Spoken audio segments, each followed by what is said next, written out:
Hello guys, welcome back to my channel. तो आज मैं इस ड्रामे का एपिसोड नंबर 11 एक्सप्लेन करने वाली हूँ। तो एपिसोड की स्टार्टिंग में हमें 3 साल पहले का सीन दिखाया जाता है, जहाँ पे हम देखते हैं कि अभी सियोन और हिजू की नई नई शादी हुई होती है।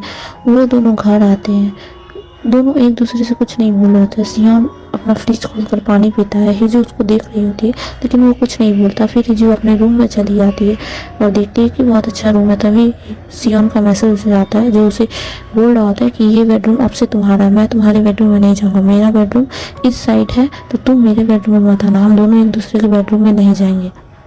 फिर सुबह का सीन होता है जब हिजू नाश्ता बनाई होती है तो सियोन उसे बोलता है मैंने कहा ना नाश्ता नहीं बनाने, मुझे ये सब पसंद नहीं, दिखावा मुझे अच्छा नहीं लगता। ऐसा करके वो बाहर चला जाता है। फिर हमें दिखाया जाता है कि सियोन फिर वापस आ जाता है और हिजू से बोलता है कि क्या तुम्हें मुझसे शादी करना पसंद था? अगर पसंद था तो क्या तुम चाहती हो कि हम अपने रिश्ते को आगे बढ़ाएं, हम धीरे धीरे एक दूसरे को जाने। ऐसा कहकर वो दोनों बहुत ही ज़्यादा खुश हो जाते हैं। फिर सब कुछ गायब हो जाता है। तब हमें पता चलता है सियोन ये कुछ सोच रहा था। फिर हमें वही सीन दिखाया जाता है जहाँ पे फ्यूनरल में आग लग गई थी और सियोन हिजू को ढूंढ रहा होता है, जिससे उसे किडनैपर का फ़ोन आता है। तब हिजू उसे बोलती है कि तुम यहाँ मत आओ, मैं खुद इसे संभाल लूँगी और मैं तुम्हें प्रोटेक्ट करना चाहती हूँ। ऐसा कहकर वो दोनों खाई में गिर जाते हैं और सियोन फ़ोन पे चिल्लाता रह जाता है। फिर सियोन उसी जगह पे पहुँचता है तो देखता है कि कुछ नहीं है। वो बहुत ही ज़्यादा रोने लगता है। फिर फ़ोन कर रहा होता है लेकिन फ़ोन लग नहीं रहा होता है। तभी उसे पुलिस का मैसेज आता है जो उसे बताता है कि हमें कुछ मिला है। तो वो उस साइड पे जाता है तो पुलिस वाले दिखाते हैं कार और हिजू की सैंडल होती है। तो सियोन बोलता है आपने तो कहा था कि हिजू मिली है। तो तभी उसकी मॉम और हीना आती है, उसके डैड भी आते हैं, सब कोई आता है और सब एक दूसरे से लड़ रहे होते। तो हीना बोलती है कि अब लड़ने का क्या फ़ायदा, आपने कभी भी अपने बच्चों की अच्छी देखभाल नहीं की। फिर सियोन जाकर देखता है कि उसकी मॉम नहीं आई है तो उसका शक सीधा अपने मॉम पे जाता है। तो वो पुलिस को ये इन्वेस्टिगेट करने के लिए बोलते हैं और अपने मॉम के खिलाफ वारंट निकालने के लिए बोलते हैं। फिर हम देखते हैं कि सियोन फिर से अपनी मॉम का घर में खोज कर रहा है कि क्या हिजू की किडनैपिंग में उसका कोई हाथ है, और वो पुलिस ऑफिसर को बोलता है कि जल्द से जल्द वारंट निकाल कर उसे पकड़ना होगा। फिर तभी उसकी मॉम वहाँ पे आती है, बोलती है तुम क्या कर रहे हो? तो वो बोलता है कि आप फ्यूनरल में आप नहीं आए थे वहाँ पे जब हिजू किडनैप हुई थी, क्या आपका उसमें हाथ है? आप अपने बेटे के साथ मिली हुई है? तो उसकी मॉम बोलती है मैं क्यों मिलूँगी, तुम्हें नहीं लगता कि तुम गलत इंसान से बात कर रहे हो? मैं ऐसा कुछ नहीं करूँगी। और ऐसा करके हमें दिखाया जाता है यूरी जो कि अपनी न्यूज़ में बता रही होती है हिजू के बारे में, लेकिन वो रुक जाती है। तभी सब उसे बोलने के लिए बोलता है और वो बोलती है। वो बहुत ज़्यादा दुखी हो रही होती है हिजू को लेकर। तो वो सेंगू से बोलती है कि हिजू बहुत ही अच्छी थी, मैंने बहुत ही बुरा व्यवहार किया। तो सेंगू बोलता है कि हाँ तुम मुझसे मिलोगे तो माफ़ी मांग लेना, लेकिन तुम्हें पता है मुझे पता था कि हिजू का पति सियोन है और हिजू बोल भी सकती है। तो ये सुन के तो यूरी बहुत ही खुश हो जाती है, बोलती है क्या वो बोल सकती है? तो जल्दी चलो, हमें उसे ढूंढना होगा, मैं उसकी आवाज़ सुनना चाहती हूँ। फिर दिखाया जाता है कि सभी स्टाफ मेंबर्स और हिजू के इंस्टीट्यूट के मैडम वगैरह सब लोग हिजू के लिए बहुत ही ज़्यादा परेशान थे, रो रहे थे। उसको खोलने के लिए एक कैंप लगाए थे। यूरी और सेंगू भी वहाँ पहुँचते हैं। तो सेंगू पूछता है कि सियोन कहाँ है? तो वो लोग बताते हैं कि सियोन को अभी पुलिस स्टेशन से फ़ोन आया था जो उसे ले गए। इधर दिखाया जाता है कि हिजू की सारी कीमती चीज़ें मिल गई थी पुलिस वालों को, लेकिन हिजू नहीं मिली। तो सियोन बोलता है आप लोग मुझे ये ना दिखा और ये ना, जब तक आपको हिजू की बॉडी नहीं मिलती तब तक आप मुझे खोज जारी रखें। फिर इधर दिखाया जाता है सियोन के डैड जो कि प्रेस कॉन्फ्रेंस में बोल रहे होते हैं कि मेरा बेटा बहुत साल पहले खो गया था, इसलिए हमने सियोन को गोद ले लिया था। तभी सियोन का रिपोर्टर फ्रेंड बोलता है कि क्या ये सच है कि आपका असली बेटा नकली बेटा को धमकी दे रहा है? तो वो बोलते हैं ऐसा बात नहीं है, मेरा असली बेटा नहीं है, मुझे नहीं पता वो कहाँ है। तभी वो रिपोर्टर एक ऑडियो फाइल चला देता है जिसमें वही सेक्रेटरी दूजाए ने बताया था कैसे वो असली बेग सियोन से मिला और उसे लगा कि वो भी एक विक्टिम है जिसका सियोन ने बुरा किया है, क्योंकि वो भी उसी हवेली के पास था जहां उसका भाई मरा था। तो उसे इसलिए उसने उसका साथ दिया और उसके साथ मिलकर प्लानिंग की। ये सब चल रहा होता है तभी उसके डैड ये सब सुन के बहुत ज़्यादा घबरा जाते हैं क्योंकि उसके बेटे की सारी पोल खुल रही थी। तभी वो देखते हैं कि वहाँ पुलिस पहुँच जाती है जो कि सियोन की मॉम को किसी मर्डर केस के लिए अरेस्ट करके चली जाती है। उसका पति उसे रोकने का कोशिश करता है लेकिन पुलिस उन्हें वहाँ से लेकर चल जाती है कि तभी हमें दिखाया जाता है हिजू की मॉम अपने घर में बहुत ही ज़्यादा परेशान थी और हिजू को बार बार कॉल किए जा रही थी। वो बहुत ही ज़्यादा रो रही थी, बोल रही थी मैं कभी भी नहीं चाहती थी कि तुम मेरी लाइफ जियो, इसलिए मैंने तुम्हारी शादी इतने बड़े घराने में की, लेकिन कुछ नहीं हुआ, फिर भी तुम्हारी लाइफ खराब ही है। मैंने कभी नहीं सोचा था कि तुम्हारे साथ ऐसा होगा। तो हिना भी अपने डैड को जाकर बोलती है कि आप कुछ करते नहीं, कुछ ढूंढते नहीं, आपको ये डर है कि अगर आप ढूंढिएगा हिजू को तो आपकी कॉन्ट्रैक्ट निकल के सामने आ जाएगा। तभी उसकी मॉम देखती है कि सियोन की मॉम को ले गया पकड़ के मर्डर केस में। वो सोचती है कि कहीं हिजू को तो उसने नहीं मारा। तभी पुलिस स्टेशन में सियोन की मॉम बोलती है क्या उसकी बॉडी आपको मिल गई, वो मर गई? तो पुलिस वाले बोलते हैं आप किसकी बात कर रहे हैं, हमने आपके हिजू को मर्डर के केस में नहीं पकड़ा। और ऐसा कहकर वो उन्हें एक वीडियो दिखाता है जिसे देख के उसकी मॉम दंग रह जाती है। और तब सियोन भी ये सारी चीज़ें देख रहा होता। तब वो पुलिस वाला बोलता है क्या आप खुद इसे कबूलना चाहते हैं या फिर मैं विक्टिम को बुलाऊं? तभी वहाँ पे सियोन आता है जो कि बता रहा होता है कि उस ग्रैंडफा ने मुझे वो अंगूठी बहुत पहले दी थी, लेकिन मैं उनके मरने से पहले उनको वो अंगूठी वापस कर दिया था जिसमें एक कैमरा लगा हुआ था। और ये सारी चीज़ें उसी कैमरे में रिकॉर्ड हुई थी जब आपने ग्रैंडफा को मारा था। तो पास्ट का सीन दिखाया जाता है जहाँ पे सियोन की मॉम उसे बोलती है कि आपने मेरे साथ बहुत बुरा किया, आपने मेरे बेटे को बदल दिया अपने बेटे के साथ। हाँ मुझे पता है कि पेक सियोन जो अभी है वो आपका बेटा है, आपने मेरे असली बेटे को मारकर अपने बेटे को अपना गद्दी देने का प्रयास किया और अपने ही बेटे को मुझसे पलवाया। वो तो मुझसे माफ़ी नहीं मांगनी होगी, लेकिन मैं आपसे माफ़ी मांगती हूँ क्योंकि मैं अब आपको मारने जा रही हूँ। ऐसा कहकर वो उसे तकिए से मुँह चाप कर मार देती है। लेकिन ये सारी चीज़ें उनके रिंग में रिकॉर्ड हो चुकी थी और यही सब चीज़ें सियोन उसे बता रहा होता है। तो उसकी मॉम बोलती है क्या तुम्हें पता था कि तुम उसके बेटे हो, उस बूढ़े के?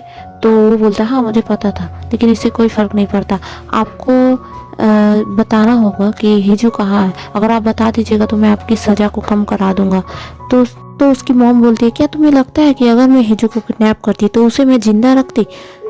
तो सियोन बोलता हाँ अगर आपकी नज़र से हुआ तो उसे आप जिंदा रखते, क्योंकि उसको जब तक आप किडनैप करके रखिएगा मैं बहुत ही ज़्यादा तड़पूंगा, मेरे दिल में बोझ आएगा। और इसी तरफ दिखाया जाता है किस तरह कैसे उसकी मॉम के सेक्रेटरी ने हिजू और उसके बेटे को दोनों को बचा लिया था उस कार एक्सीडेंट में। फिर उसकी मॉम बोलती है कि ना मैं ऐसा कभी नहीं करूँगी। तो सियोन बोलता है हाँ आप ऐसा ही करोगी क्योंकि आपको मुझे तड़पते हुए देखना, अगर आप उसे मार दोगी तो मैं एक बार तड़पूंगा, उसकी बॉडी मिल जाएगी तो मुझे पता चल जाएगा, लेकिन अगर आप उसे इतने दिन तक तड़पा के रखेंगी तो मैं 1 साल उसे ढूंढूंगा, 2 साल ढूंढूंगा, 3 साल, 20 साल ढूंढने के बाद मैं अपना आपा खो दूंगा और बोलूँगा कि नहीं अब मुझसे नहीं हो रहा और मैं उसे छोड़ दूंगा।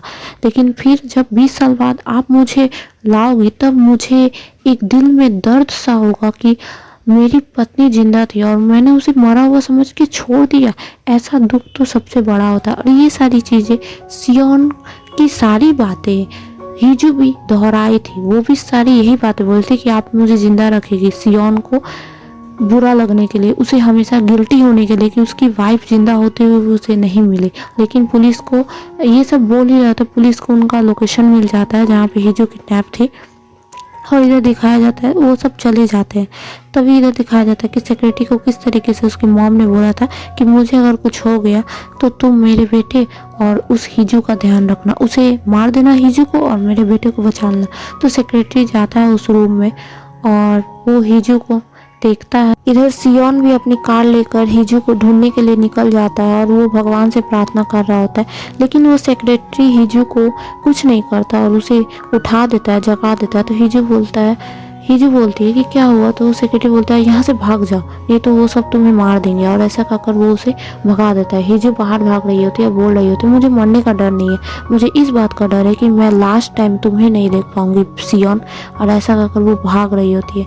तभी वो सेक्रेटरी क्या करता है कि उस रियल वाले बेग सियोन के रूम के पास जाता है। तो वो बोलता है कि मुझे पता है तुम बाहर हो, मुझे निकालो, लेकिन वो उसे नहीं निकालता और एक ताला बनाकर छेद करके एक ताला लगा देता है उसमें और बोलता है कि तुम्हें यहीं रहना होगा। लेकिन तभी ताला लगाते के टाइम उसे पीछे से आवाज़ आती है कि मुझे पता था कि तुमने ये सब किया है। तभी वो सियोन का डैड होता है जिसने उन दोनों को आंखों से बात करते हुए देख लिया था और इस सिक्योरिटी का पीछा किया था ये पता लगाने के लिए उसका बेटा कहाँ है। तभी वो बंदूक लिए होता है और बोलता है कि उसका दरवाज़ा खोलो, मैं उसे खुद अपने हाथों से सजा देना चाहता हूँ। इधर हिजू भाग रही होती है, तभी उसका पैर फिसलता है और वो गिर जाती है। इधर दिखाया जाता है कि जब सियोन के डैड सियोन को मारने जाते हैं तो वो बोलते हैं कि तुम मुझे नहीं मार सकते। तब उसे याद आता है कि उसकी पत्नी ने बोला था कि आपका बेटा बिल्कुल आपके तरह ही जंगली हुआ है, और ऐसा कहकर गोली चलने की आवाज़ आती है, लेकिन हमें पता नहीं चलता किसको शूट किया उसने।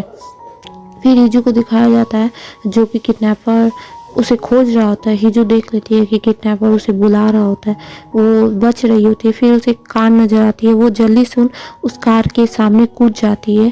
किडनैपर भी उसे देख लेता है, लेकिन वो कार वाला जब निकलता है तो देखती है सियोन है। वो सियोन को देखकर हिजू बहुत ज़्यादा खुश हो जाता है, उसे गले लग जाती है। ये सब किडनैपर देख रहा होता है। सियोन देखता है कि हिजू के पैर में जूते नहीं है, तो वो उसे उठाकर अपनी कार में बैठाता है। पुलिस वाले बोलते हैं कि आपको अब यहाँ से जाना होगा, ये सेफ प्लेस नहीं है, मैं उस किलर को ढूंढता हूँ। और ऐसा कहकर सभी पुलिस इधर उधर बिखर जाते हैं। सियोन हिजू को वापस हॉस्पिटल लेके जा रहा होता है और बोलता है कि चिंता मत करना, लेकिन रास्ते में वो देखता है कि रियल पेक सियोन उसके सामने है। सियोन को बोलता है कि बाहर निकलो, नहीं तो मैं गोली चला दूंगा, लेकिन हिजू तो उसे मना कर रहे थे, बोलते बाहर मत जाओ, वो तुम्हें मार भी सकता है। लेकिन सियोन को वो बार बार बोल रहा था कि बाहर आओ, नहीं तो मैं तुम दोनों को मार दूंगा। तो सियोन कुछ नहीं सोचे बिना बाहर निकल जाता है और उस किडनैपर को बोलता है कि तुम्हें क्या चाहिए, तुम्हें मेरा नाम पैसा सब कुछ मिल जाएगा, मुझे कुछ नहीं चाहिए तुम्हारे हिस्से का। लेकिन सियोन बोलता है कि मुझे ये सब नहीं चाहिए, मुझे बस तुम्हें तड़पते हुए देखना है। मैं जानता हूँ कि तुम ये सारी चीज़ें छोड़कर अपनी पत्नी के साथ खुशी खुशी रहोगे, लेकिन वही तो मैं नहीं चाहता। मैं चाहता हूँ कि तुम पूरी ज़िंदगी तड़पते रहो जिस तरह से मैं तड़प तड़प के गुजारो। और ऐसा कहकर वो सियोन के कान में कुछ बोलने लगता है, रियल पेक सियोन। तो सियोन ये सारी सुनकर वो बहुत ही ज़्यादा दंग रह जाता है, रोने लगता है, बहुत ही ज़्यादा इमोशनल हो जाता है। हमें पता नहीं चलता है कि वो सियोन के कान में उसने क्या बोला था किडनैपर ने। तो किडनैपर बहुत ज़ोर ज़ोर से हंसने लगता है और पुलिस भी वहाँ पहुँच जाती है, लेकिन वो सियोन के सामने गन तान देता है। बोलता है ऐसे ही तो मैं तुम्हें देखना चाहता था, इस तरीके से तड़पते हुए अपने लाइफ को स्ट्रगल के साथ जीते हुए। फिर से गोली चलने की आवाज़ आती है, लेकिन हमें पता नहीं चलता गोली कहाँ चली है। तभी हमें दिखाया जाता है कि जब सियोन हिजू को बोलता है क्या तुम्हें हमारी शादी पसंद है, क्या तुम इसे चांस देना चाहती हो। तो हिजू बोलती है मैं तुम्हें पसंद करती हूँ। तो सियोन बोलता है कब से। तो बोलता है कि जब तुमने मुझे बचपन में एक बार अपने पीठ पे उठाकर वहाँ से बाहर निकाला था, तब से मैं तुम्हें पसंद करती हूँ। मैं तुम्हें ये बात बोलना चाहती थी, मैं अपने शादी को एक चांस देना चाहती थी, लेकिन नहीं दे पाई। और ये सब हिजू सोच रही होती है कि काश मैंने उस दिन कहा होता तो हमारी लाइफ कितनी ज़्यादा हसीन होती। फिर हमें क्रिसमस का सीन दिखाया जाता है जहाँ पे सियोन और हिजू अच्छे से क्रिसमस मना रहे होते हैं और एक दूसरे को हक कर रहे होते हैं, किस कर रहे होते हैं, अपना मूवमेंट इंजॉय कर रहे होते हैं।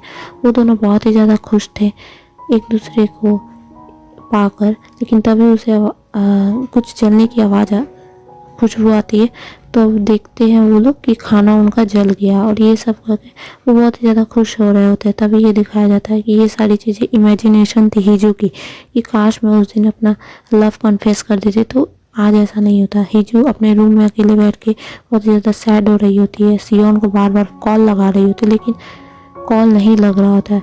तभी वो उसे याद आता है किस तरीके से उस दिन किडनैपर ने सियोन को कुछ बोला था और उसे देखकर सियोन बहुत ही ज़्यादा इमोशनल हो गया था उसे सुनकर। तभी वो कहीं जा रही होती, लेकिन उसे एक नए नंबर से फ़ोन आता है, इंटरनेशनल कॉल से। तो वो फ़ोन उठाकर बोलती है क्या ये तुम हो, और एपिसोड यहीं पे एंड हो जाता है। Thank you for watching.